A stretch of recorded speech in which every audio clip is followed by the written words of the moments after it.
We are back on the Rational Boomer podcast. Hopefully, your day is going well. Well, I got some good news for you. Ed is finally back. He was out a couple of weeks, and then when we were going to get together, something happened on my end. We were just not able to connect it. Ed has a stringent schedule, so we have to thread the needle every time we set something up, and generally we're able to do that, but we haven't as of late. But thank goodness Ed is back. And Ed, you got to understand, a lot of people worry. You're an older man. When you Yeah. don't show up from time to time, people sometimes think the worst, but thankfully you're perfectly fine. Yeah, I can't go into it, but let's just say I was on a secret mission for the president. Leave it at that. There you go. There you go. You also going through some shit too, as far as thinking about where you're going to live, because you're finding Tennessee a little untenable for some of the things you're concerned about. You have thoughts of coming back to Minnesota, which would be interesting. Or uh, I think a lot of people are in this position with all the things that are happening with abortion and healthcare and all that stuff. They really got to look hard at where they're going to be because not all places are friendly to people of our generations. Yeah, and that's still up in the air, whether we leave, whether we stay, or whatever. And a lot of it will depend on what happens this November, quite frankly. Right, right. Um, I need to see some turnaround. I need to see some progress here. For example, locally here, just to throw something local in, we have a bridge that's getting ready to fall down. And now I happen to know because I'm an aware person and I pay attention to stuff that Joe Biden sent, I think it was, I forget how many $1 million it was to the state of Tennessee and every other state, highway money as part of the whole infrastructure package. And about, I don't know, $30 billion of that or more, it's not quite that much. I don't have the figures right in front of me, but a lot of it was designated for bridge repair. Right. Now, the state of Tennessee is saying, no, you're going to have to handle that one on your own. It's because it's a county road with a county bridge. The problem is, hang on, I'm getting a phone call that I'm going to let go to voicemail.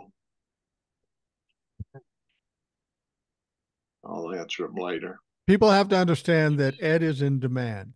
He's an older Yeah. man living in Tennessee, but the phone rings off the hook and everybody wants a piece of Ed. Now, okay, there we go. Now, the simple thing about it is there's money. The state has the money. They should fix this bridge, but because it's quote a county bridge, they're saying hands off, and so they're going to have to raise local property tax to pay for this bridge, which is going to Wow. be pricey.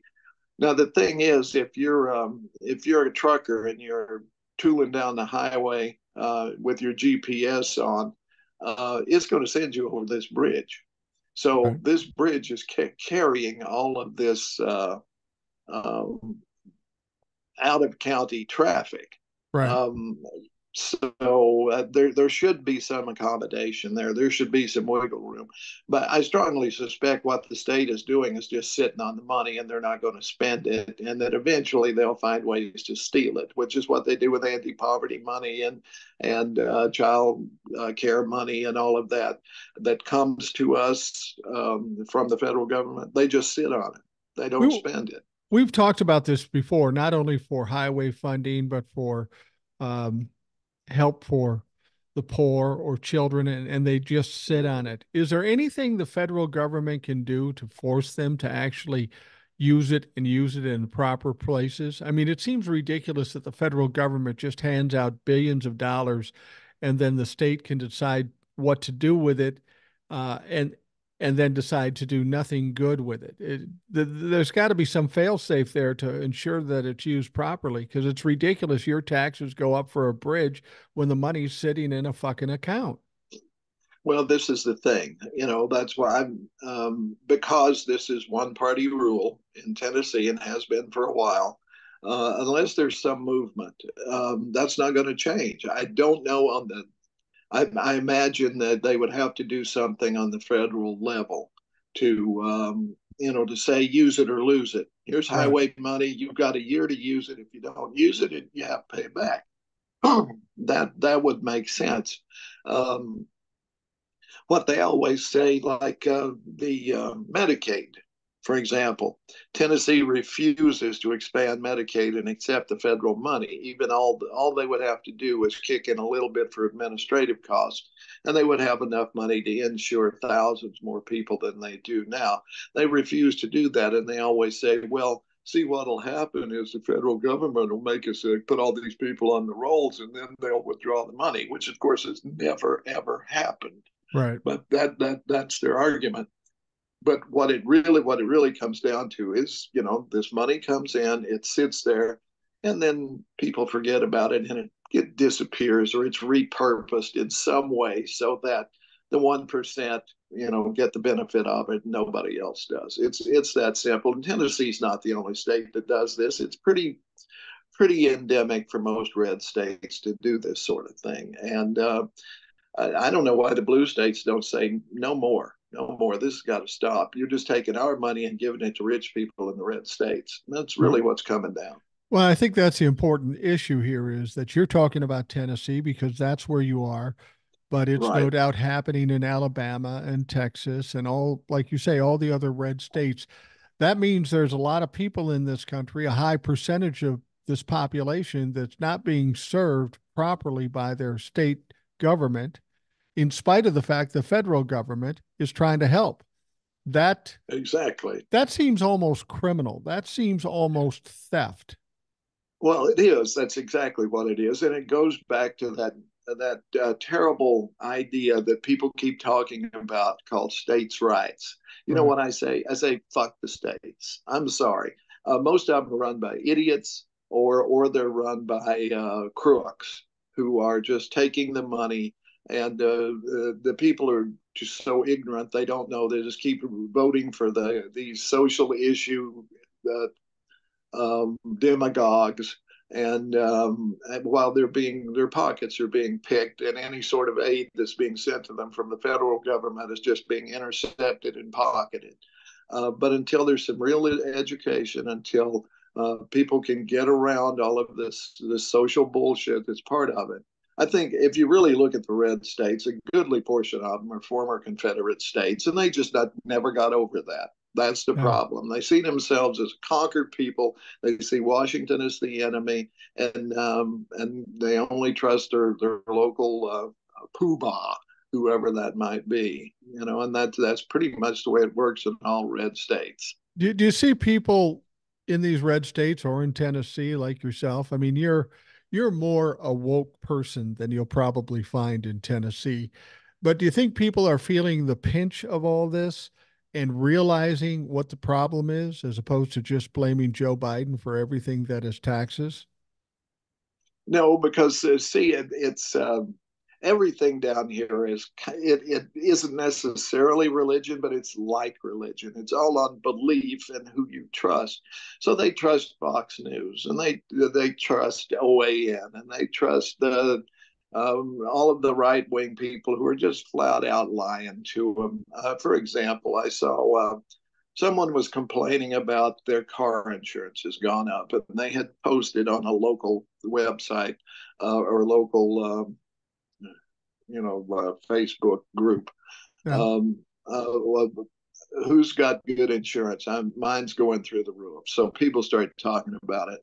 And this one person comes on and say, well, the problem is all these millions of illegals they've let into the country who are driving without insurance and causing wrecks and driving up the insurance. And they got that. Happen to know they got that straight from Fox News. But absolutely. then others chimed in on that, and it's bullshit. It's just insurance companies long ago stopped being insurance companies and started becoming investment houses. They take your money, invest it, and make money, and they are very loath to pay out anything.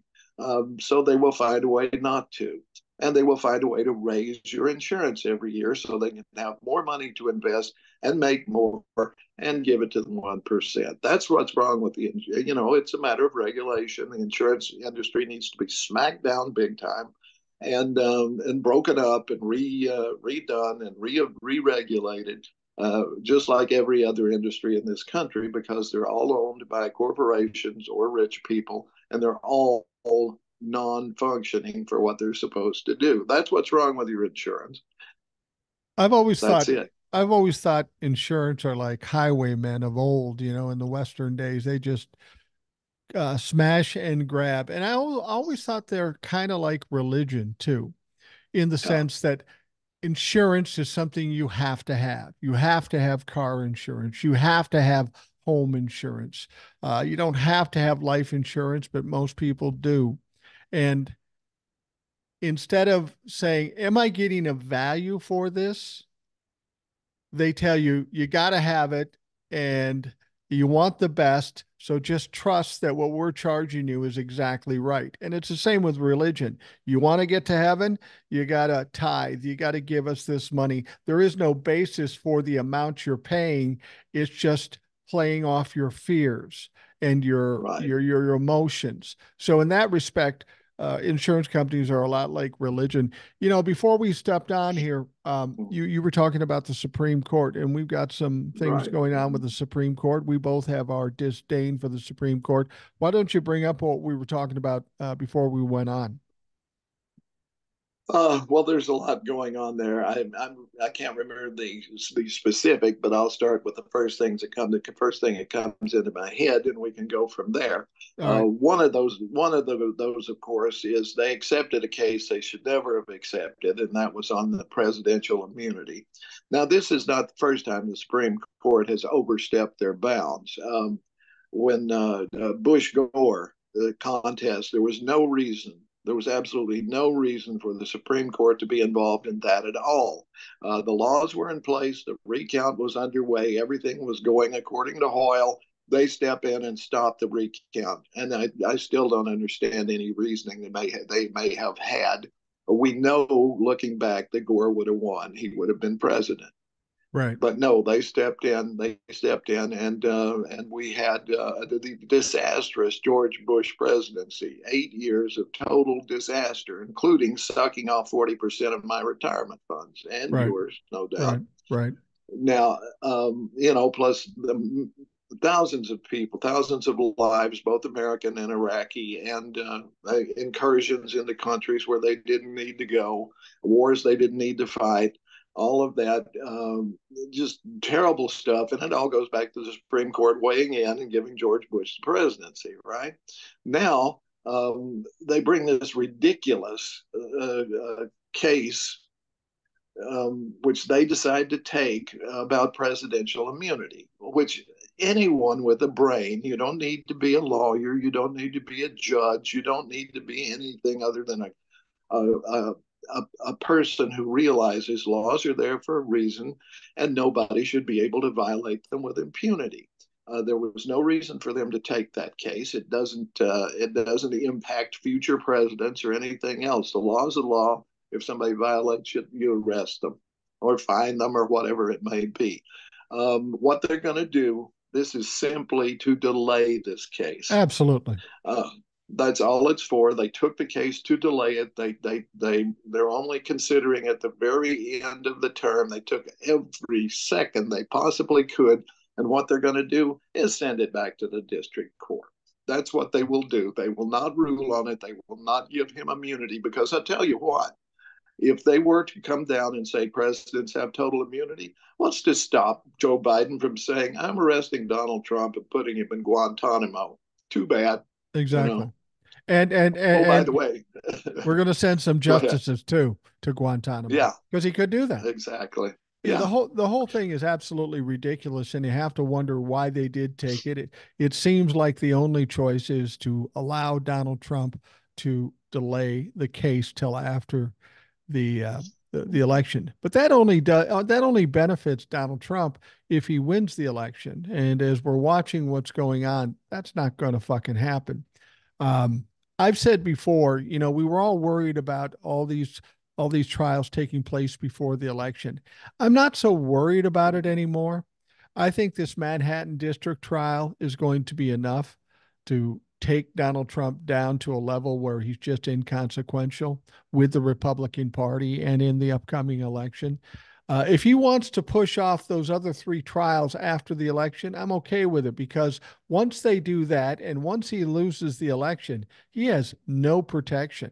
He is going to get absolutely decimated by these three other trials just because he wanted to wait till after the election. It's going to take more time and it's going to be step by step conviction in the Manhattan district. He's going to be taken down several notches. He will never be weaker than after the elections when he's on trial in these other three trials. Well, I certainly hope so. All things being equal, that's exactly what I believe will happen. Unfortunately, I also know that there's been a lot of skullduggery behind the scenes going on in state legislatures and in regulatory agencies and in the Supreme Court and in other courts.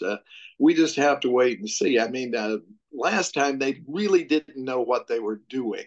They the resistance to Joe Biden's win was haphazard and thrown together at the last minute and so forth. They've had 4 years to plan now, and we have to see what will happen now. Um, I have to believe that Trump thinks there's something in the works, or he wouldn't be so forthcoming on. Everything he says now is aimed at his base and really turns off uh, anybody who isn't of the 30 to 35% that Right, support him. right. Swing voters and so forth, or normal Republicans, if there is such a thing left. Um, it boggles my mind that there's still people out there who think the election was stolen, but that seems to be the theme of the Republican Party now. Well, It does worry me that I'm hoping that the FBI and all the other law enforcement agencies and other people are keeping an eye and they're trying to figure out exactly what's going to go down come the election. well, I understand you mentioning the skullduggery. That's certainly something we have to be worried about with the Republican Party. But I'm not that worried about it because they've done nothing but fail. Yeah, they may not have been properly set up on January 6th, but they had every fucking advantage. They had nothing working against them and they still failed. Okay, maybe they screwed up there. But since that time, with all the hearings and the attempts to stain Joe Biden and everything they do is they fail. They fucking fail. They're going to fail in this Manhattan district trial because Donald Trump will be convicted. Now they're going to have to deal with that. Do they still put him up as nominee? I think they probably will because they need votes for the down ballot. I've said before, I think when we're talking about the Republican Party, or more specifically MAGA, we're dealing with the Apple Dumpling gang or the gang that couldn't shoot straight. They can't pull anything off. I've challenged people. I said, since Donald Trump left office, what one thing has the Republicans or Donald Trump done to benefit them? Everything they've done has hurt their chances coming up in November. Yes, there's skullduggery, but these motherfuckers don't know what they're doing, and they consistently fail. Absolutely. I mean, I was really surprised that Speaker Johnson decided to have some sort of backbone or something and get those funding packages for the Ukraine and Israel through the House. I'm not sure what's going on there because I'm sure Donald Trump was against that. I don't understand really how Johnson managed to or how who reached him, why he reached the conclusions he did that aid should go out. I'm not sure, Well, but maybe he's that one guy, and I've said this all along. If you're a reasonably minded person of average or a little above intelligence, you can take a look at the political system the way it is with the Republican Party, and you can see where it's headed. Donald Trump is not going to survive. He's going to fall off the cliff, and the Republican Party is going to go with him. At some point, people have to say, I can't continue standing next to a guy who's basically committing political and personal suicide. I got to yeah. step back and save myself. And I think maybe Mike Johnson is one of those people that have said, yeah, fuck, I see where this is going. I'm going to try to get away from it. add into the fact that the Democrats probably went in and cut a deal with him. Mike Johnson says he didn't, but the fact of the matter is all the facts point to it. The Democrats would have never voted to save Mike Johnson, yet now they say they will. And what's the only Yeah. difference? The funding for Ukraine. Of course they cut a fucking deal. Yeah, it's the sausage factory, right? Yeah, And yeah, as unpleasant as that is, that's the way sausage is made. And he can deny it till the cock crows or whatever, but right. it's obvious what happened. There was some sort of deal done, and he has personal ambition. So, seeing that he would, go down to failure one way or the other, he made the deal. That's what I assume. Well, Um, we're seeing other Republicans do this too. We're seeing what 30 or maybe 40 Republicans retiring from the House of yeah, Representatives or the Senate. We're seeing that people are finally realizing very late in the process, but they're realizing this isn't going to end well. And I'm better yeah. off if I'm standing on the sidelines as opposed to being caught in the rubble. Because there's going to be a lot of people caught in the rubble when this thing fucking completely crashes. Well, yeah, for one thing, they don't have any money. Right, I mean, it's all going to Trump, and so they stand to gain nothing from the RNC. It has no money to give them. right. So yeah, why would they waste their time and energy trying running for an office that they're not being receiving any sort of help with? So we'll see. I would like to see two or three more go before the election so that we would have the House and Senate for a little while. See what we can take that baby out for a spin. Let's see what this government can do. Well, I one of my emailers set up a scenario. It's a rumor going around. Of course, Marjorie Taylor Greene wants to vacate Mike Johnson from the speakership. There's a lot of Yeah, Republicans that don't agree with that. The Democrats don't agree with it. And as I said, the Democrats said they're going to save him. The rumor yeah, going around is that if Marjorie Taylor Greene puts him up for a vote of no confidence, there'll be two or three Republicans in the House that will retire immediately, basically mhm, throwing the power over to the Democrats, making Hakeem Jeffries the Speaker of the House. And Johnson doesn't have to worry about being Speaker because he just can't be if he's no longer in the majority. right, Um, if this were any other time, I would say, yeah, that's bullshit. But we've already seen people do it. yeah. So I think that's a conceivable threat. Now, the question is, will Marjorie Taylor Greene step back from a threat like that, or will she do what every Republican does, no matter if they see themselves going off the cliff, they will still double down and triple down. And I personally think Marjorie Taylor Greene is stupid enough to still do it. Oh yeah. I would bet you $1 million that which I don't have. Yeah. So good luck but collecting. yeah, exactly. That's exactly what she'll do because that's all she's got. Right. I mean, let's face it. I don't know that she's put in any sort of legislation that benefits her constituents. I don't know that she would know how to do that. All she can do is do these procedural bullshit bills and vacate bills and that kind of thing, and take PPP money and not pay it back. Um, that's what Marjorie Taylor Greene's good for. Well, Um, the interesting thing about Marjorie Taylor Greene is she seems to have a lot of power in the Republican caucus in the House, but who stands with her? MAGA got mad at her. The normal yeah, minded Republicans hate her. Um, Mike Johnson went down to talk to Donald Trump, and Donald Trump basically threw her under the bus. I mean, who's supporting Marjorie Taylor Greene except that big fucking ugly mouth? There is nobody on the Republican side that seemingly likes Marjorie Taylor Greene. So why is it she can still wield some power? That just amazes me. yeah, it does me too. And I'm not sure, except that maybe they're such weak sisters um, in the Republican Party now that they're afraid of her. A certain portion of them, but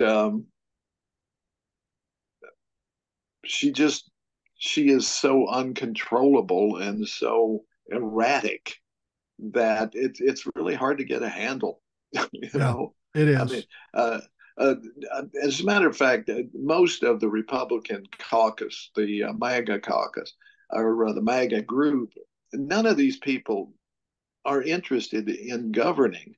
They aren't interested in doing anything, passing any legislation, crafting any legislation, or anything that helps their constituents. They don't know how. They don't understand economics. They don't understand anything beyond getting reelected and making some money on the side somehow.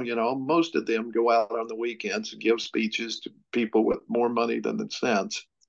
Um, and so they make a pretty penny that way. So they just want to stay in power so they can keep making money and make noise and have people look at them so that which is what Trump does too. I mean, he has no these policies he throws out there, they're half cocked. Somebody else came up with them, or it's bullshit.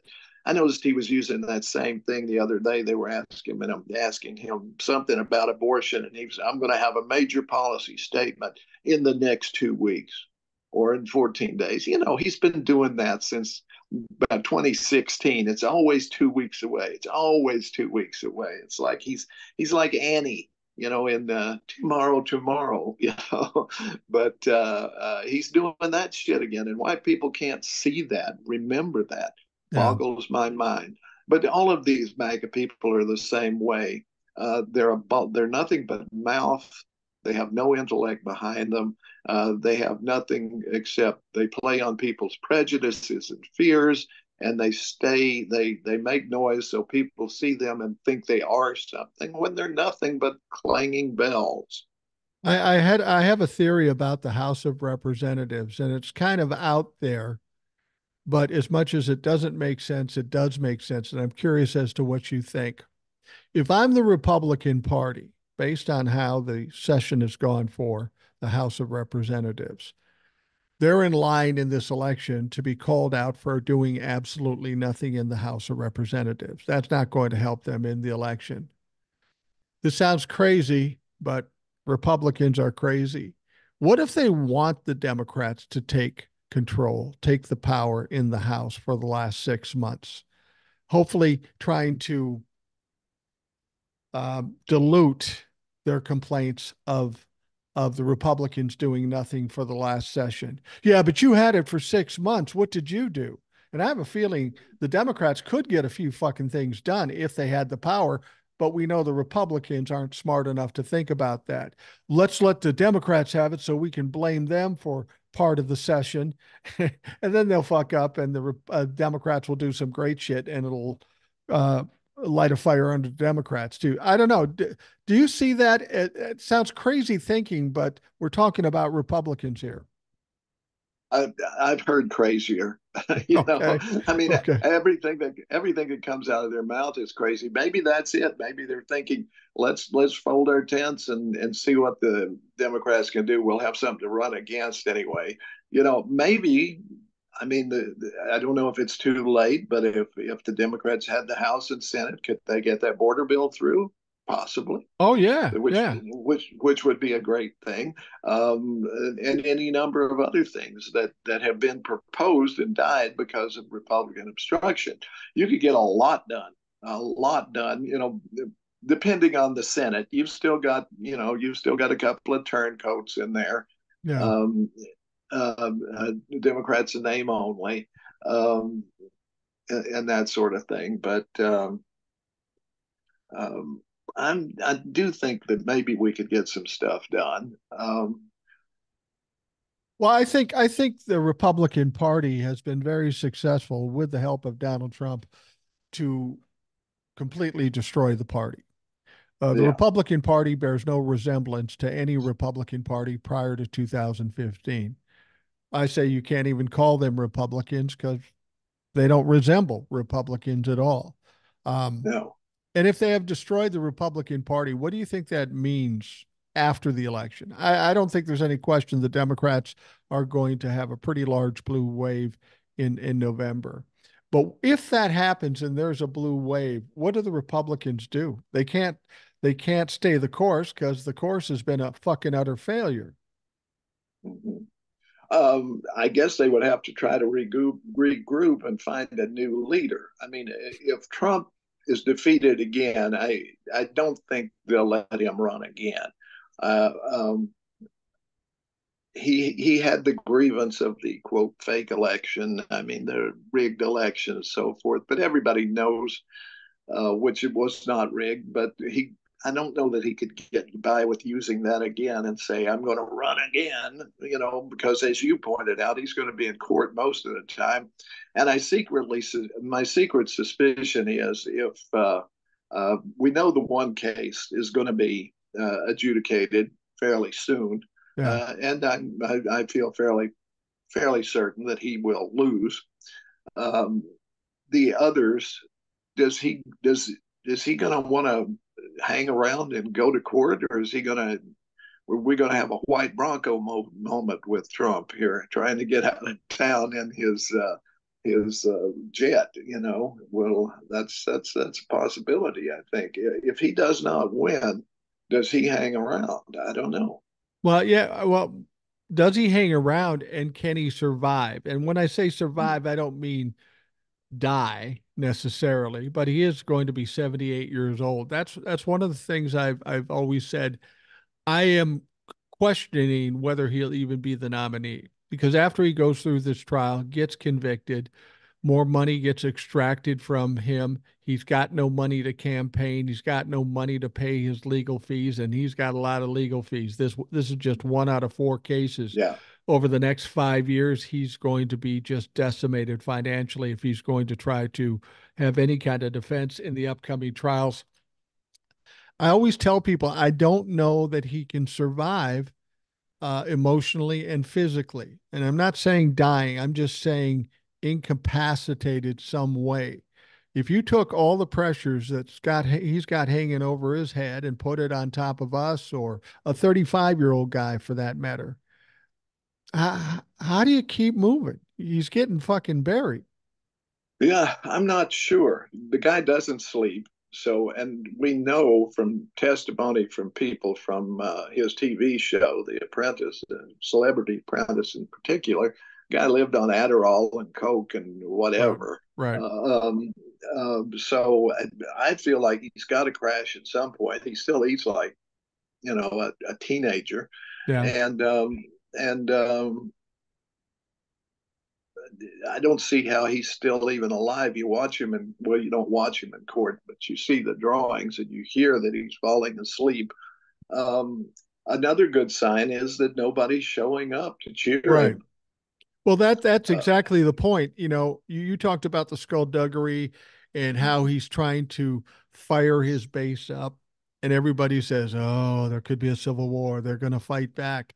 At every opportunity they've had to show up, whether it be the indictments and the uh, the fingerprinting and the pictures and all that stuff, nobody showed up. Yeah, but wait till the trial. Wait till the trial. It's going to get crazy. And of course, as I always say, five guys in a clown car fucking showed up. Nobody yeah, showed up. Much to and Donald Trump was begging for it. He was yeah. begging them for it, and they still didn't show up. Now I'm sure people are saying, "Well, if he gets convicted, you better watch out." I'm telling you right now, nobody's showing up. There's going to be no violence. What there is going to be is people in the streets cheering like motherfuckers, laughing their asses off, and there'll be a lot of joy in this country, but there's not going to be any violence out of the Trumplafucks. No, I don't think so either. I mean, maybe an isolated incident. I mean, you got the guy setting himself on fire and that sort of thing, which really boggles my mind. Uh, I mean, and that leads into something else I want to talk about though. I mean, last time I saw people setting themselves on fire was about 1968, Right, and there was let's see, what do we have going on there? We had a presidential election coming up. We had unrest about the Vietnam War, particularly on college campuses, and we right. had police and National Guard going in and breaking up that driving people out of the buildings that they'd occupied. I mean, it was deja vu all over again with Columbia. I mean, that was a big deal when they went in and cleaned out the students from Columbia back in, I think, 68, Right, 69, one of right. those. And that does worry me a little bit. I remember those years when we had what I consider now, in retrospect, one of our best presidents ever, in Lyndon Johnson, certainly domestic presidents. Of course, he got sidetracked with the Vietnam War, and I don't condone the fact that he expanded the war and so forth, but he did have the sense to not run again, and to back off. I was not I was a Southerner at the time. I knew nothing about Hubert Humphrey. I just knew he was Johnson's vice president, so I didn't support him. But me and my fellow college students, of course, probably gave Richard Nixon the presidency Yeah, because we were so upset with Lyndon Johnson's conduct of the war. And of course, we handed everything to Nixon, who was even worse, who expanded the war into Cambodia and had secret bombings and prolonged the conflict, and you name it. And it was one of our worst presidents ever, and was crooked and so forth. yeah. And I really think that may be part of why the Supreme Court's so bad. Practically everybody on the Supreme Court now was part of a Republican administration, is either as a solicitor general or something to do with either Reagan or Bush or Trump. Right, And so they're used to working in crooked administrations, and they're used to supporting crooked administrations. So right. that does impact their rulings now. They're used to working with crooks and actually supporting crooks. So that makes them crooks as well. And that's the problem with the Supreme Court. That's where they've been taken from. They've been groomed to be exactly what they are. And the fact that Clarence Thomas is ruling on cases about January 6th is unconscionable. The guy's wife was involved. How is that being allowed to happen? And I would think if they end up voting on the immunity as opposed to sending it back down to the lower court, Mhm. at best it's going to be 8-1 because there's no way Clarence Thomas is going to vote to not give Donald Trump immunity because it'll affect his wife directly. He would love to see Right. his wife get away free and clear. I don't think she will. I think, we've heard about the superseding indictments that Jack Smith is supposed to come out with on uh, the Washington D.C. case. We're hearing now Yeah. rumors that he may not do that till after the election. And as much as I hate to wait for Mhm. that, I get it. I get it. I understand Yeah. why he would do that. We want to get through Donald Trump, and we want to be free and clear of the election just to take it to these motherfuckers like Ginny Thomas, who are absolutely culpable in the attempted insurrection. Yeah, absolutely. But I do see a parallel in that young voters, let me put it, I don't want to offend anybody because both sides were um, involved here. I was a college student. I had received a deferment so that I wasn't drafted. I lucked out. I was younger than most people in my class. When I graduated, I was 17 years old. I didn't turn 18 until November. So I had that window between I graduated in May until November where I could not be drafted. Right. And before November, I applied to college for the next year and was accepted. So I was given the deferment. So even though I worked a year between high school and college, I wasn't really eligible for the draft. So I was immune from the draft.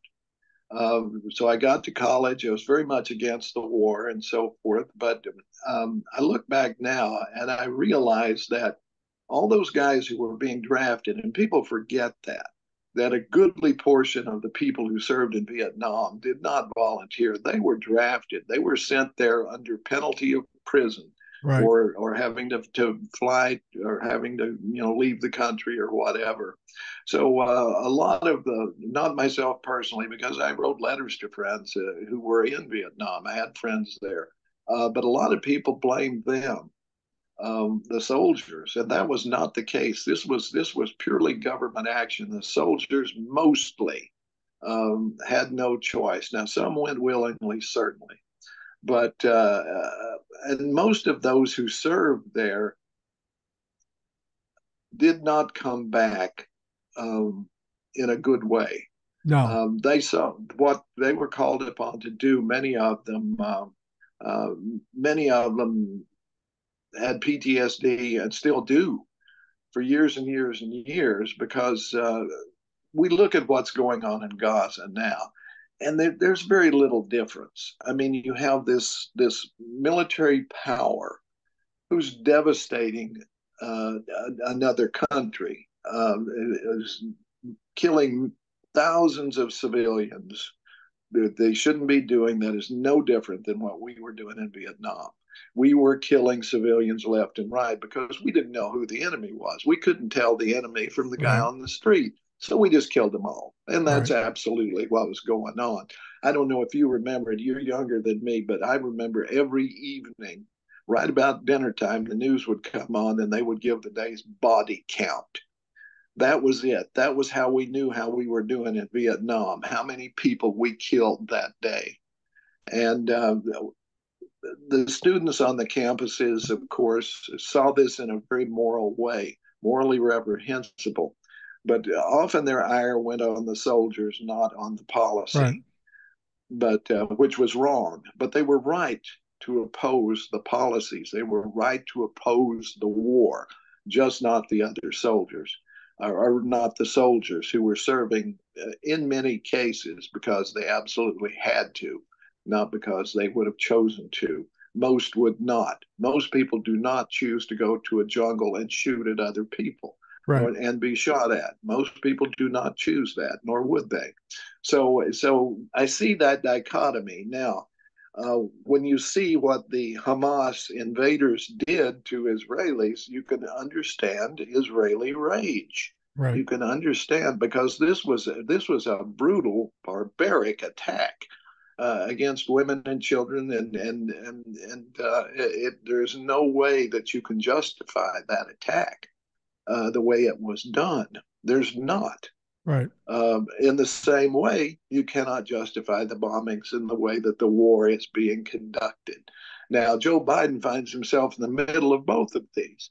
He did an address yesterday where he said, yes, protest is sacred, but we can't have violence or we can't have whatever. Well, that's why you make noise. That's how protests work. And people intense on a campus is not necessarily violent. And I think it's a fine line. It's a really fine line that the Democrats have to walk here because this is legitimate protest.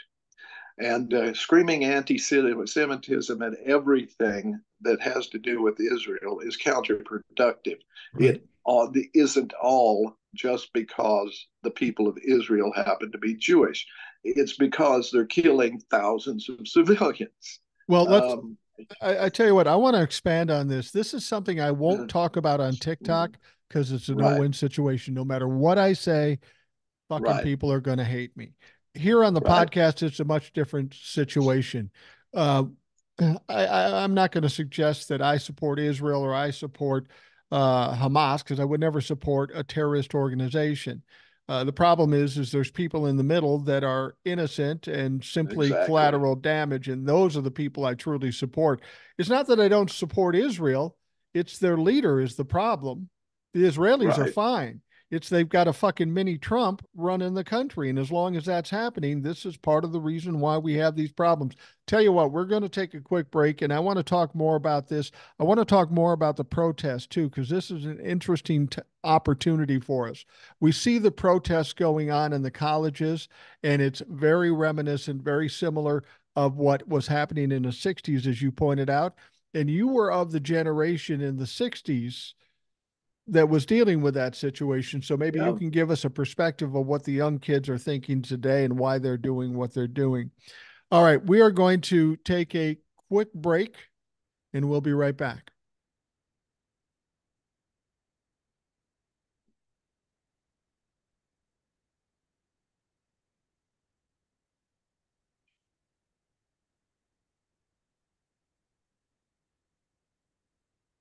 We're back on the Rational Boomer podcast. We have the good fortune of having Ed back. It's been a while, but now he's back and we can get back into things.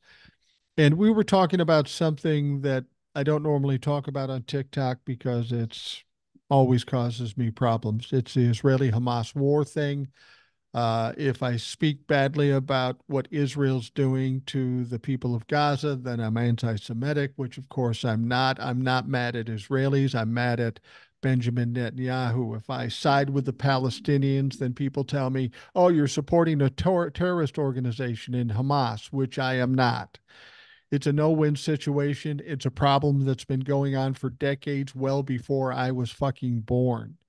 That's what people have to understand. And now, what I think this is an opportune time for me and for us listening to the podcast and having you here is because we have these protests going on campuses all across the country.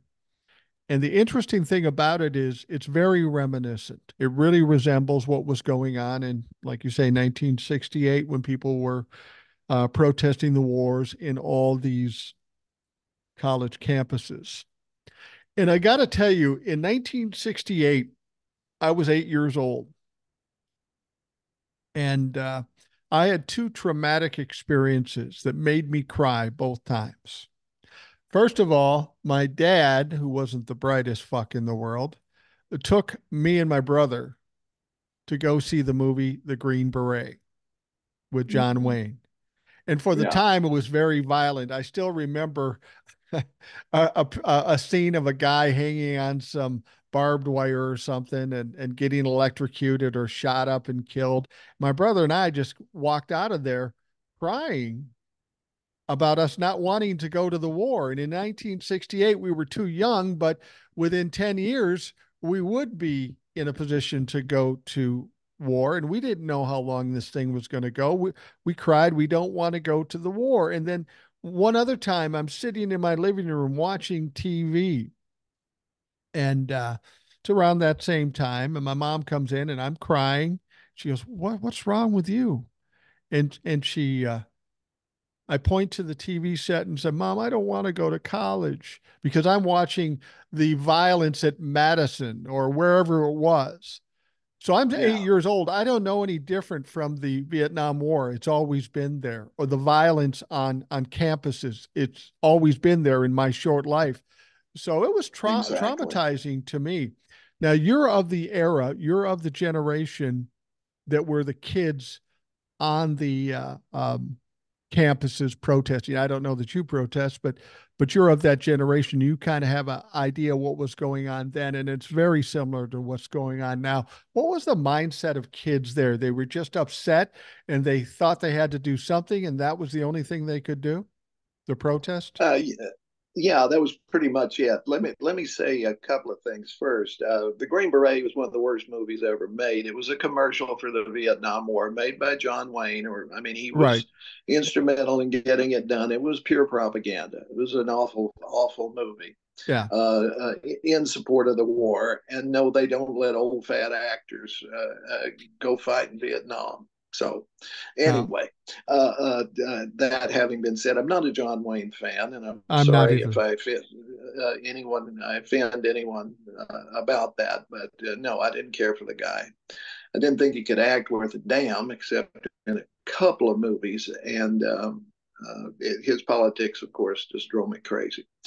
That said, okay, yeah, I arrived in 1968. I was a freshman on campus, and in that era, especially, you got to remember we grew up we in the 50s, and anti-communism was in our DNA. Right. Books that none dare call it treason, and was one of a book we were all encouraged to read, very anti-communist and Edgar Hoover had one, and there was a TV series called "I Led Three Lives" about a guy who was a counter spy and very popular.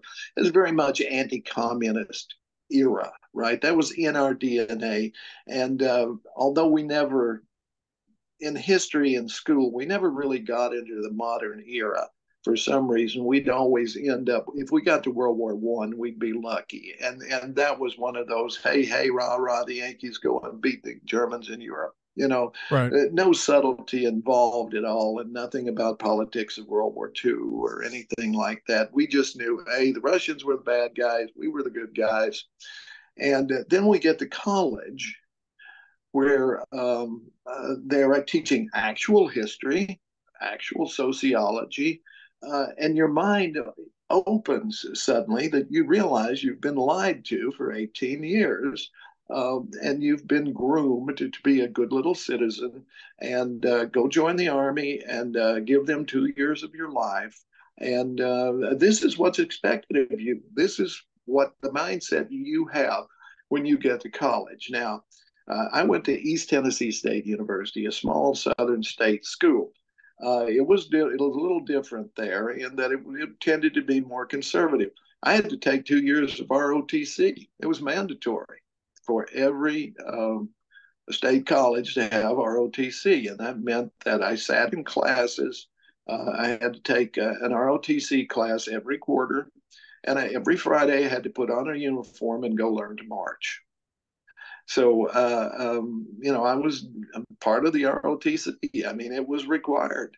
And so that was a little different than being at Columbia or Berkeley, let us say. But Yeah. still, we had our awareness expanded, and we realized that this war, our fathers had been attacked. I mean, the country had been attacked by Japan, and Germany was seen as a major threat. And most of the guys that went to World War II, I won't say all, or maybe not even most, but a goodly portion of them volunteered Right. to go fight. Others were drafted and so forth. But in this case, we saw no reason because we had learned to question government. We saw no justification for this war, and we certainly saw no reason that we should have to go fight it, and along with other 18-year-olds, and wind up maimed and with PTSD and Agent Orange and everything else that was rotten about that war. We saw no reason to support that. So, yeah, we were very much against it, and we were there. We were on campus, so that's where the protests were held. Um, Well, I think, I only, I think prior to Vietnam, we had wars, and people, like you say, were happy to go to the wars. That was the yeah, patriotic thing to do. We have to protect our country. But then exactly. when it came to Vietnam, everybody goes, "No, that's pretty fucked up. I don't want to go there." And some people put it on the assassination of John F. Kennedy. That's when we lost our innocence, or whatever it was. In that period in the 60s, people started to push back against government, which was a good thing. I think those Yeah. protests benefited this country, whether it be Vietnam or women's rights or civil rights. As much as they were just hippie kids doing crazy shit, in the end, they actually accomplished some things. Yeah, I think they did. And then, for me, the 60s probably began with the assassination of JFK, and they Mm-hmm. probably ended with the resignation of Richard Nixon. Right. But we saw the ending the war, and we saw the resignation. At least I know a lot of people that I knew, and myself included, saw those as victories. And then, okay, we're back on the right track. We're on an even keel now. Let's get on with our lives. We can't be protesters all our lives. We have to go do this thing that we studied 4 years for, Right. and we have to go make a living. We have to get married, have kids, whatever, maintain a job, buy a house, and we left it up to our elected representatives then to take care of it. We paid attention when um, elections were coming up and so forth. We had our political views and so forth, but we weren't fired up. like we were in the 60s because we didn't have that daily provocation. Right. Now, gradually, that of course has come back. But this is very similar to me. We see this power, we see this imbalance of two, this conflict where we have one party with very little power, we have another power that has military power that we're supporting, which is exactly what was going on in Vietnam. I mean, Right. we were supporting the Vietnamese government, which wasn't a very good government. Let's put it No. that way. And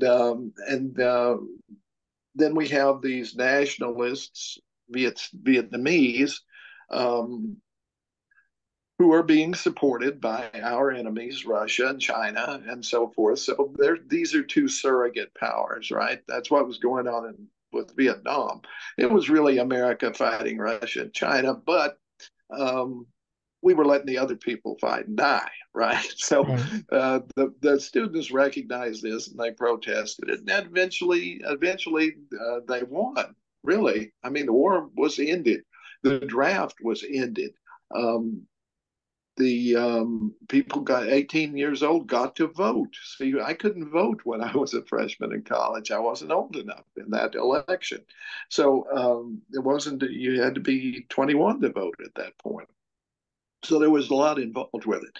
I want to say one thing that I did mention earlier. Anti-Semitism is all wrong, always wrong. Hating somebody because they're Jewish, especially in this country, why you would harass or harm or do anything to a Jewish student or anyone, there is no reason for that. It is always wrong. Now, Israel is a separate country, right? And Right. we can support their policies or we can not support their policies. That doesn't make it pro or anti Semitic. It makes it pro or anti Israel on that particular issue. Right. Let's get that straight. I can be against, as you say, Netanyahu's policies. That doesn't make me anti-Semitic.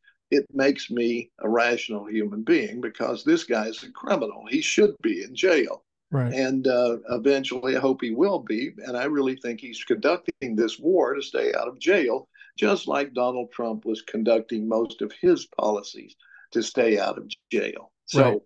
So there's that parallel too. Now, Hamas is a terrorist organization; it should be wiped out because really the people of Gaza should rise up against Hamas because they're the ones getting them killed. I mean, what they did was horrific. The attack against Israel civilians was horrific. Mm-hmm. Uh, so there's blame on both sides, but the people that are dying right now are largely innocent people. Well, people when we're talking about people in America, you're either for Republicans or for Democrats. It's a dividing line there. You're either or. And like you're pointing out with Israel and Hamas, it's not quite as tight a line because while Hamas is a terrorist organization, some people might look at Netanyahu as a terrorist. But Mm-hmm. if Donald Trump were our president, they may look at Donald Trump as a terrorist. That doesn't mean we're all terrorists. I have a Right. question about the. I get this question all the time, and I honestly don't know how to answer it. Maybe you have a better insight to this. We had the protest in Columbia, at Columbia University now, and we Yeah. had it in 68, and we had a lot of the similar. What is the disdain by the students toward their college regarding this topic? It seems like, yeah, that's where they are. That's where they're going to protest. But why are they so mad at Columbia? Is it because Columbia is pushing back against what they're doing and then they push back? Is there some connection that they see the universities have to this whole issue? I don't get why they have this much trouble with the colleges. You know, I can give you a couple of anecdotal things that may shine a little light on it. What Columbia was trying to, what the student protest, one of the things they were trying to do was to get the university to divest investments they had in Israel. basically saying you are funding the killing of people in Gaza because you Right. have investments in Israel. They did the same thing with apartheid in South Africa. They pushed universities, they pushed corporations not to invest in South African companies and or what that no money should go to these rogue regimes is what they're saying, and they're calling Netanyahu a rogue regime, which there's a pretty good chance, there's pretty good evidence that that's the case. Yeah, So that's definitely. what, and they're not being listened to. The board of directors or whatever, the regents and the administrators and so forth are saying, no, these are lucrative investments. You shut up and go to class, right? So it's that sort of thing.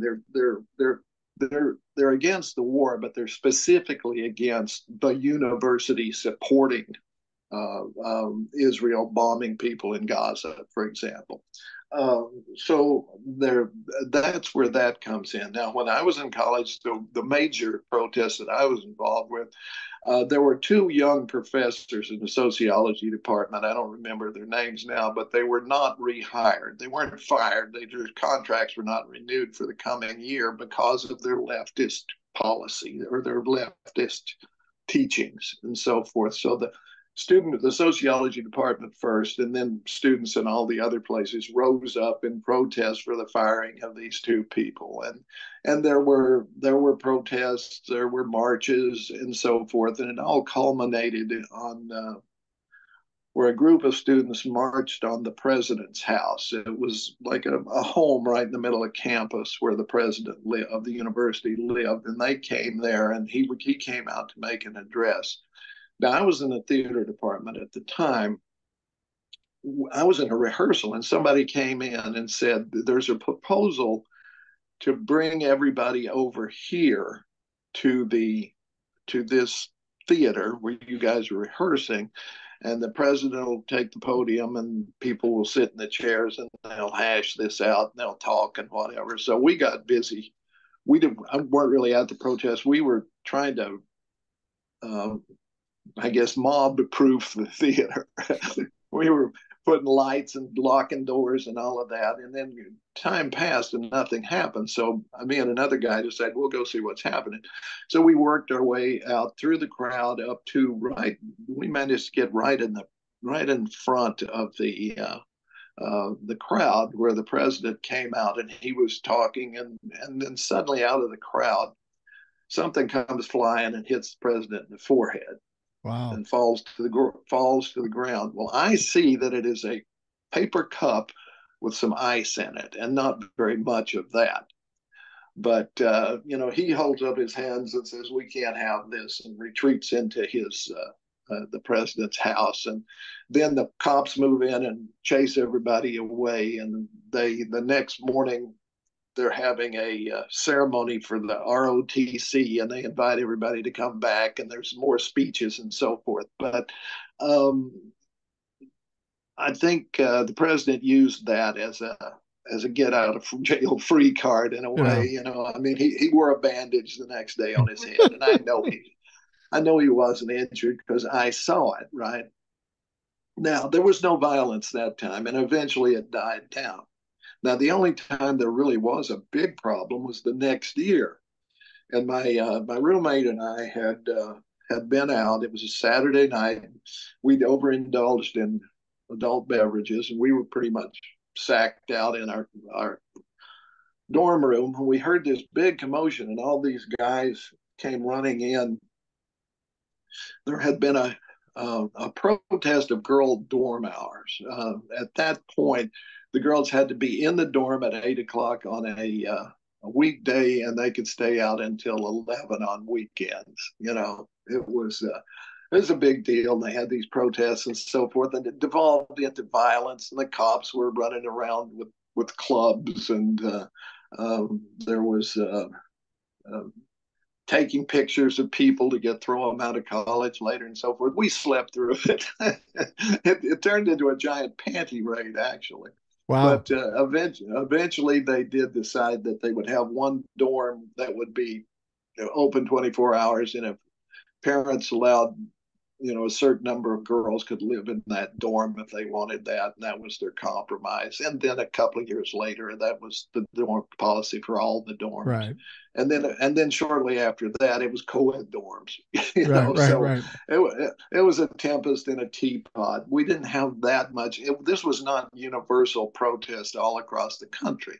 I mean, there were hot spots like Berkeley, Columbia, and others, Kent State, of course, Right. which shows the danger of ever letting untrained troops face off against kids that they don't like anyway. Right. I mean that was just really stupid. You could have seen that one coming a mile away. Let me ask you this regarding the violence and the anti-Semitism on campuses right now.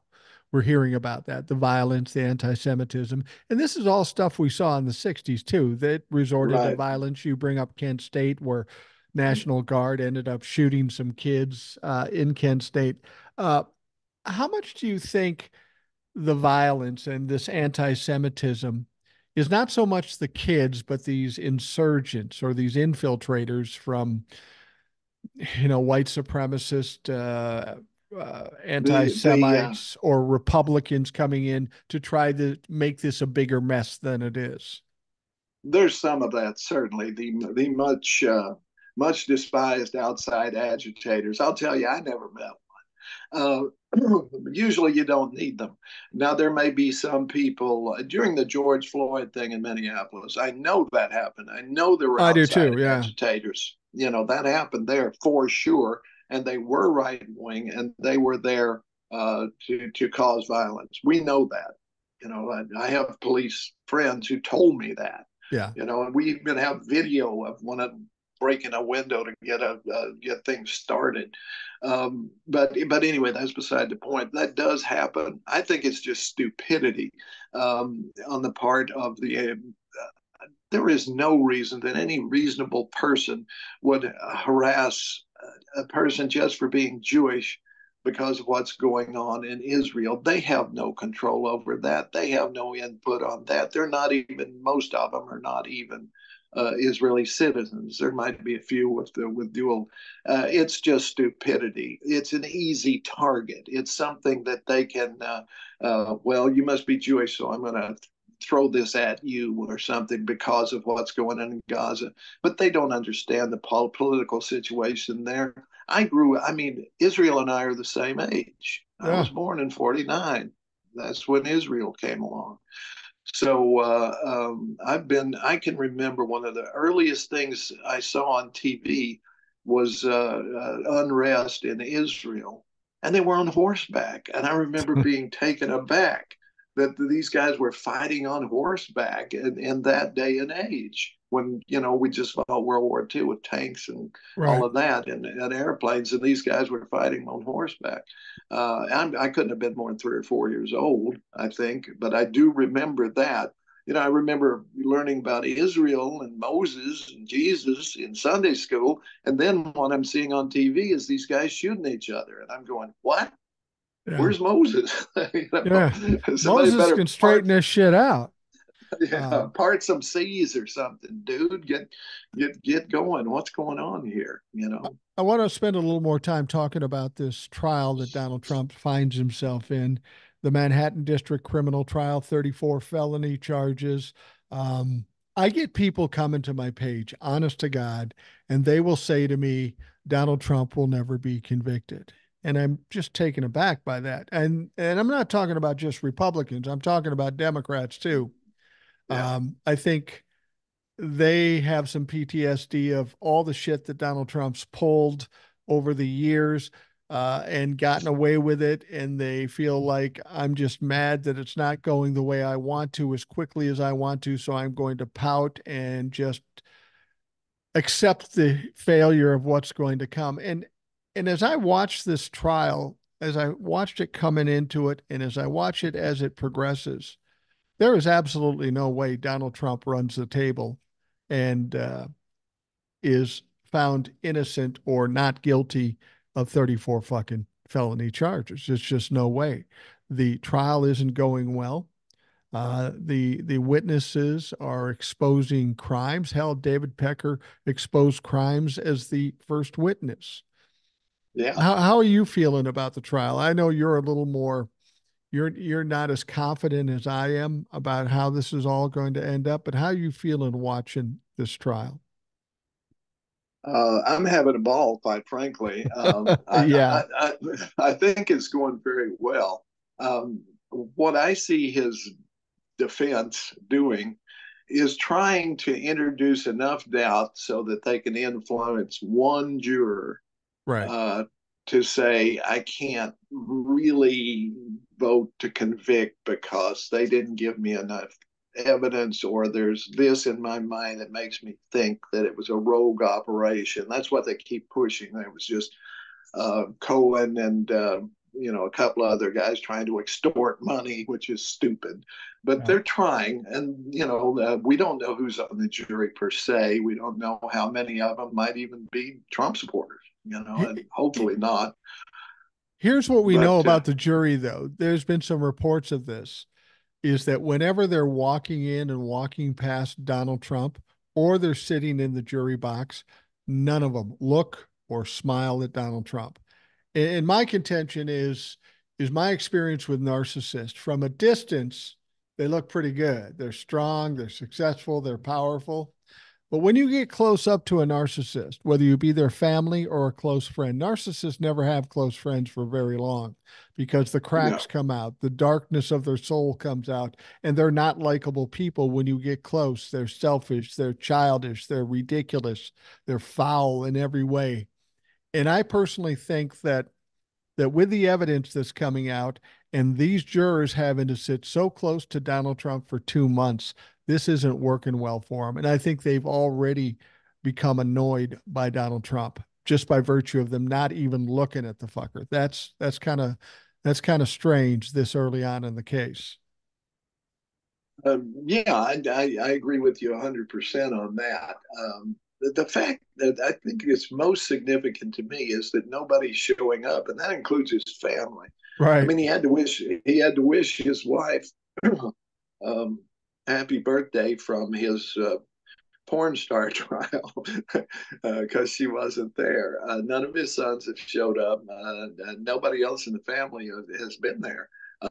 That's telling. He's not getting any support from anybody. Well, now Eric did show up the other day.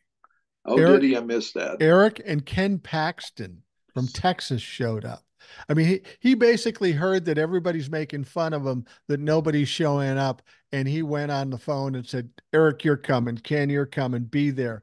And the funny thing about it, everybody who was sitting in there looking at Eric and these documents coming up and this evidence being exposed, Eric seemed kind of disgusted and surprised by what he was seeing. He was pretty disappointed sitting there. You could just see it on his face. It was absolutely hilarious. But Donald Trump doesn't think beyond the end of his nose, so he just wants the optics. He doesn't care Yeah. about the after effects or how it impacts anything. It's all about optics. And he thinks he fixed the optics by having Eric show up. And sorry, you got a wife, you got other kids. Ivanka is nowhere. Your favorite kid doesn't even come close. She isn't even Mhm. talking about this shit. She's staying the fuck out of it, which is a good move. Yeah, for sure. And I guess Junior's too coked out to know. But Yeah, no doubt. Maybe he could yeah, slip. Maybe he could slip Donnie something because Donnie is.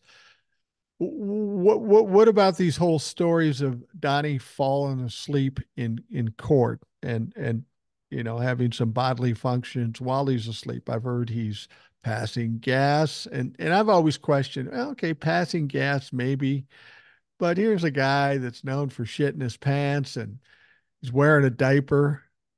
I think I would think just having him passing gas is a little optimistic. I think there may be yeah. more to it than that. But honestly, if you put you and I in a courtroom for 8 hours a day, 4 days a week, we might nod off a time or two. Oh, I guarantee you. I mean, I don't have any sympathy for Donald Trump at No, all at any time.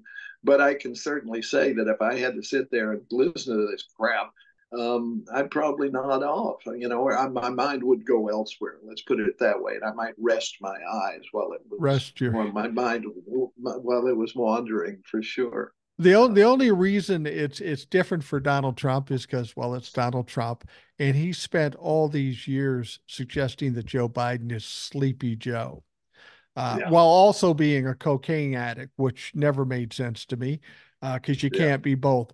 But Donald Trump, because he's this guy that always calls people out, he is ripe for ridicule when he shows the same behavior. And have you seen the pictures of him while he's in the courtroom?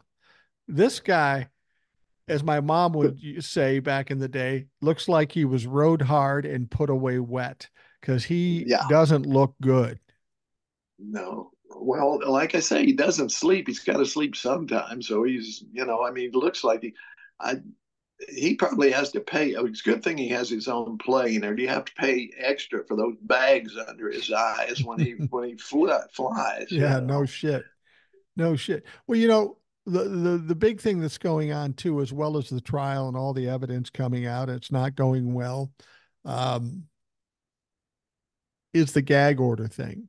We know Yeah, he was convicted of, well, I don't know if convicted is, he's found guilty of violating the gag order 9 times. He was fined $9,000. Now, before the judge came out with his decision, Judge Marchand, uh, there was another hearing set up for 4 more, which at the time of this yeah. recording, we haven't heard any determination from the judge as yet. But um, I personally think because the prosecution said, we just want to fine him, and people are upset by that.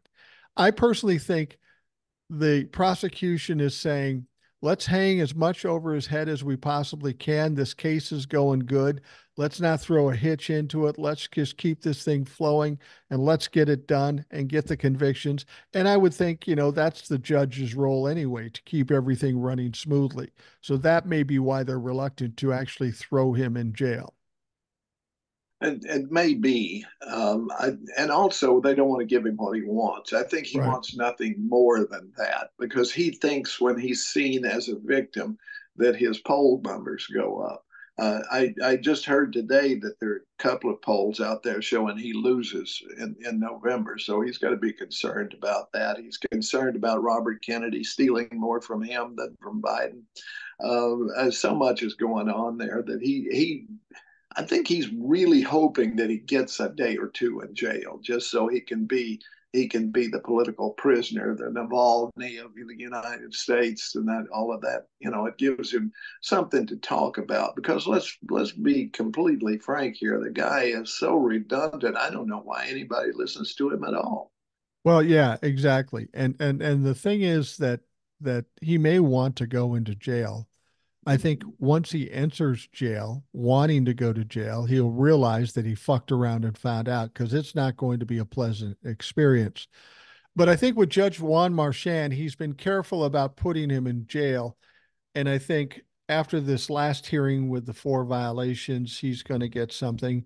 But I think after this point, the fucking around is done because Judge Yeah. Juan Marchand is a serious guy and he's very concerned about this case running properly.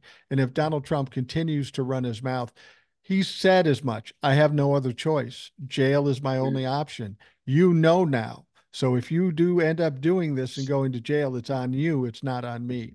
And I think that's what he's set up here. And I think to think that Donald Trump won't open his mouth when some of these more important witnesses are on and he starts feeling more threatened. It's all reactionary. It's all emotion with Donald Trump. He is going to talk some more, and I think he may spend some time in the pokey, as it were. I hope so. I see. I don't watch Fox News, so I don't know how they're treating this. For their misled minions or their listeners and so forth. I imagine they're trying to spin it some way or other. Uh, But the fact is, the guy was indicted by a grand jury. The jury was seated properly. They could challenge whoever they wanted to. This is a legitimate jury, a legitimate judge who is not crooked, who is not a supporter of Joe Biden necessarily. I mean, who he votes for, I don't care. You have to be able to separate those things, right? Right, But absolutely. but it's just another opportunity once a day for him to repeat the same lies. I know he's backward. Did you check out any of the Time interview, by the way? I heard bits and pieces of it. I have not read it, but if you have some insights, please enlighten us. Well, it's all bullshit. I mean, it's just, he was off the cuff. I mean, uh, I think I didn't watch the whole thing. I haven't seen the whole thing. It seemed like the reporter was trying at least to, have some journalistic integrity.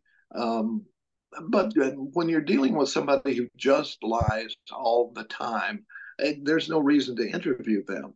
Uh, he put out some stuff that was fairly, this is when I'm president, I'm going to do these terrible things to people, but that he'll forget about half of those. Yeah. He has no executive function in his mind. It's just whatever pops out at the time.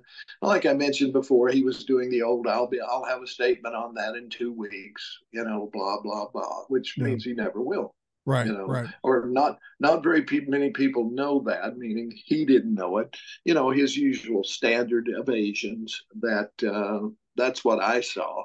Um, how about Trump Social? Did you invest in that yet? Did you hear the story about the Trump humper that invested his retirement into it? And he's already lost $500,000, so he sold it at a loss, and now he's crying about now he has to go back to work. I have no empathy for that motherfucker. He deserves what he gets. If you're that stupid, you deserve what you get.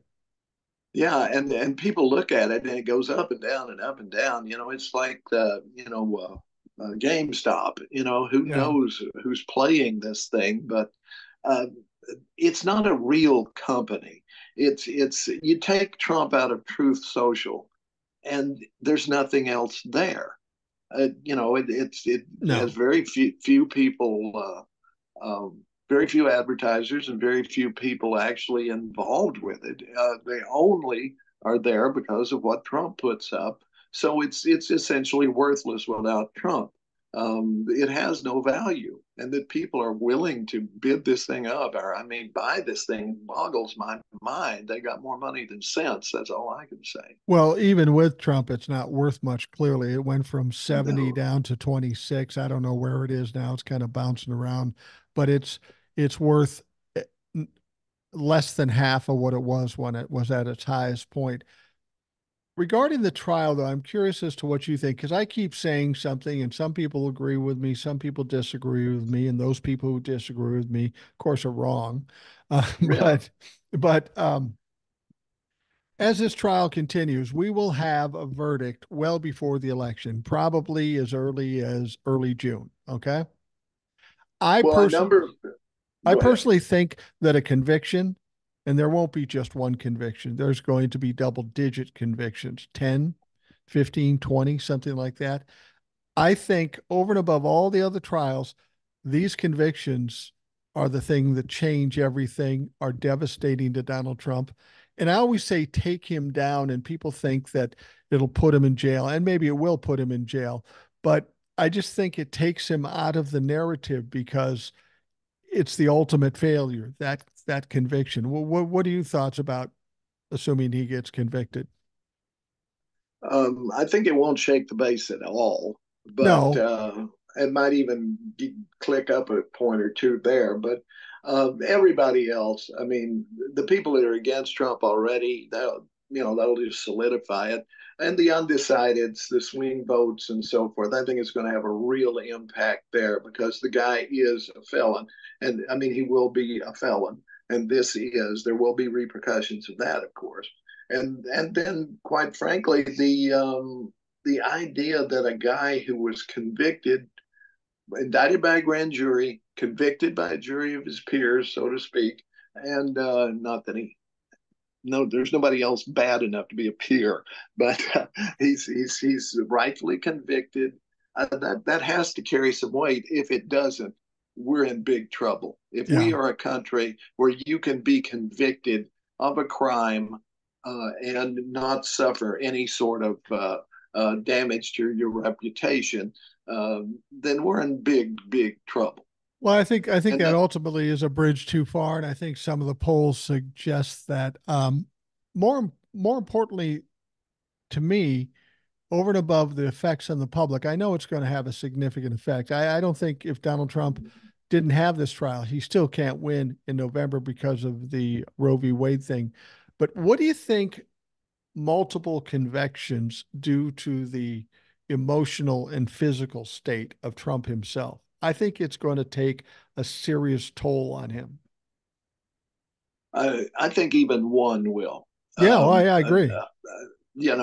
I don't think we'll see any more convictions. I don't even think we'll see any more trials before the election. I could be wrong. They might manage to sneak in one more. I don't know what the status is of Georgia. No, I don't either. Uh, But uh, don't you agree though that Manhattan District is enough to it ruin should it for be. I Donald mean, Trump? it should be because it's related to campaign skullduggery. Right, And if you do that, you would probably do the other. you right, know, right. And I've heard. Go ahead. well, I just think you've got a narcissist, and the absolute worst thing you can do to a narcissist that fucks their head up is embarrass them. And by getting convicted by a jury, it's hard to spin that. Yeah, So here's Donald Trump with a clear loss. He can't spin it. I think that's where his fucking mind just goes berserk. yeah, I think so. I mean, then he's a loser. I Yeah. mean, that was his big thing to Mark Meadows. We got to spin this. We got to do something. We can't be seen to have lost. He was totally bonkers to the idea that he lost, that he could never admit to that, and he still hasn't conceded, and he never will. No. So yeah, that would be a clear loss, that he would be defined as a loser. That would have some effect, I would think. Well, now he's done this all along. When he loses the election, he spins it and says it's a fake election. Yeah, He can spin it. Um, when he gets indicted, well, it's it's a hoax and a fake thing that these political judges are doing this to him. But once the conviction is in, people always say, well, he may not go to jail right away because he will appeal it. Well, I guess you can say that. He might end up appealing it if he's got the money to do it. But the fact remains is when it's done, even if he is appealing, he is now a convicted felon. There's no two right. ways about it. He is a convicted felon. There's no way he can change that. There's no way he can spin that. That's who he is. Now, if the appeals change that, which is not likely to happen, it's not going to be for 2 years. So Right. that won't really impact the election. He's a fucking felon. You're voting for a felon. And that is something he's going to have to live with. And that's not something he's not very good at.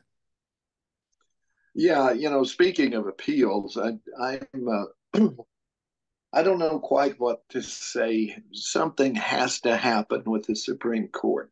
I mean, this was such a blatant disregard for the rule of law. Even taking this case, Right.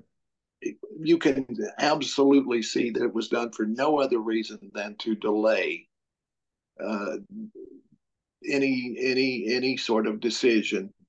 So to help out Donald Trump. I mean, there's Right. no other reason for it. There No. just isn't.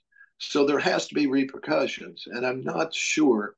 I mean, John Roberts supposedly set up this commission that's supposed to have on ethics and so forth. We find out it's got like three people.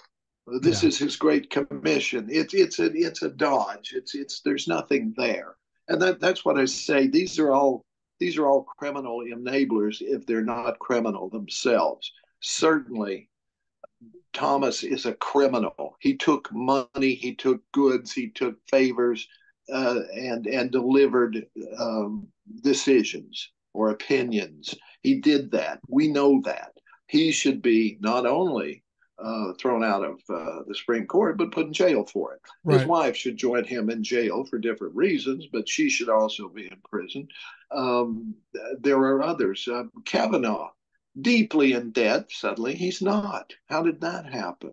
Right. You know, Amy Comey Barrett in a cult, which she is. Right. Sorry, Right. but these were all they were all in administrations that were corrupt, so they by extension are also corrupt, and will continue to be. There needs to be a reckoning of the Supreme Court. Well, and I have trouble understanding how these intelligent people sitting on the Supreme Court don't have any foresight. You can look at Donald Trump. If you're smart, you know he's not going to win. You know the Mm-hmm. Republicans are going to take a beating. So when we come out the other side and the Democrats are in control in the House and presumably the Senate and certainly the presidency, how they cannot see that there won't be that reckoning. I've said that before. We need to do two things most importantly: codify Roe v. Wade and straighten out the fucking Supreme Court.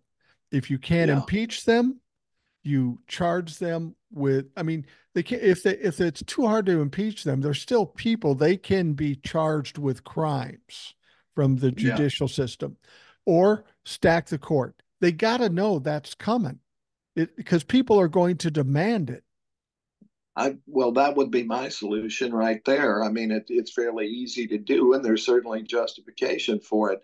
I have my own suspicions that one of the drawbacks with nominating someone for the Supreme Court in previous years was always you didn't want you didn't want it to look like you were stacking the court. If you were a liberal president, you would probably go for a moderate, not a liberal. Right. It's and the same thing if you were a Republican, you might not go for an extreme right wing person. You might try to find someone who's just a little right of center, maybe, so that you had reasonable people, not ideologues on the court. I think that changed when they started letting the Heritage Foundation vet their choices because I think they chose people not only that they thought were ideologically pure, if you will, but also that were in some way compromised so they could be controlled.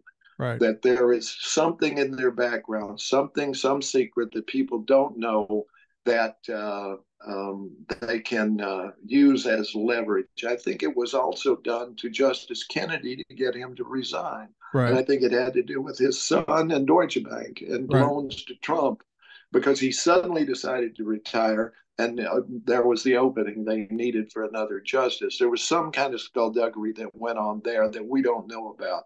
And I wonder if most of these, Roberts, John Thomas, Kavanaugh, that there's something they have on each and every one of them that could be brought to bear if they don't vote the way they're supposed to.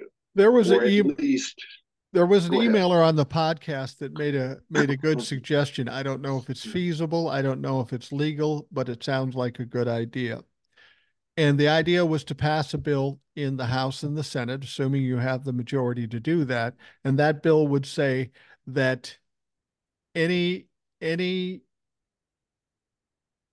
judicial or any judge appointed by a president who has been convicted of a felony should be nullified. And that Yeah. kind of makes sense. Why would you have a guy who's now a convicted felon be able to put people in the judicial system? It would make sense. Now, I don't know if that's legal or if it's possible or anybody would do it, but I fucking like it.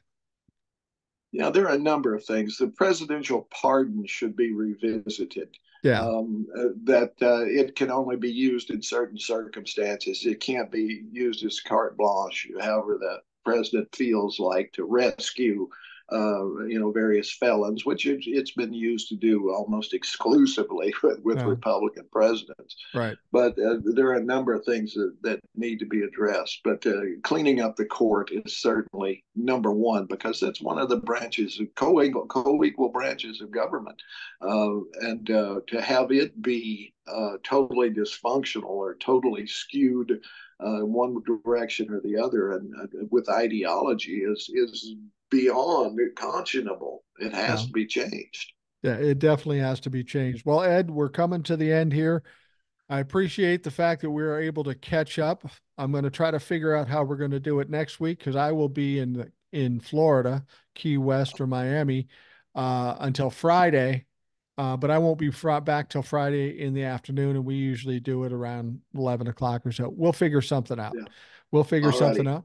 I appreciate you coming by, Ed. I know everybody's excited to hear you back, and thank you for taking the time to school us youngins, because All right. Well, you're almost older than everybody. that's pretty much it. I'm getting there. There's a Not quite few. old enough to be president yet, but I'm getting No, there. no, you got to be in your fully in your 80s to fucking do that. All Yeah, right. exactly.